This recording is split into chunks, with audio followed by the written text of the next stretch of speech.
Ces milliers de personnes maintenant, il y en a plus de 5000 qui sont inquiétées d'une façon ou d'une autre par la justice, qui ont déjà pris en comparution immédiate des peines de prison ferme, qui vont comparaître d'une semaine à l'autre, qui vont voir leur vie brisée pour certains,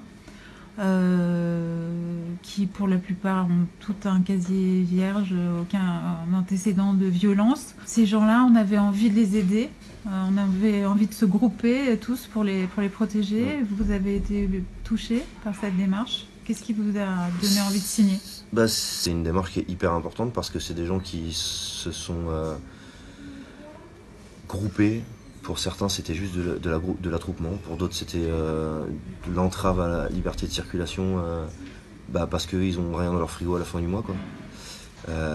Donc ouais, il y a des femmes au foyer, des personnes âgées qui n'ont jamais été inquiétées par les forces de l'ordre parce que c'était des monsieur tout le monde et qui du jour au lendemain se sont dit là c'est maintenant qu'il faut que j'agisse pour mes droits et ma liberté, et qui se retrouvent avec des peines qui peuvent leur faire perdre leur travail, qui peuvent leur casser leur carrière, qui peuvent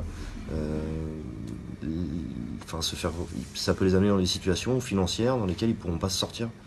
Donc oui, c'est plus qu'important de demander une amnistie pour les personnes qui ont fait partie de ce mouvement social. C'est pour ça que j'ai signé tout de suite, j'ai pas forcément posé la question. Après parce que ça m'implique moi mon nom, donc j'ai accepté tout de suite. Après j'ai posé la question à d'autres personnes, savoir si on faisait circuler cette pétition ou pas, et ça a été à l'unanimité, oui bien sûr. Donc on a fait circuler dès qu'elle a été mise en ligne. Donc c'est juste obligatoire de le faire. On peut pas laisser ça se faire. Il faut faire quelque chose. Il faut qu'elle circule, il faut qu'elle soit signée par le plus grand nombre.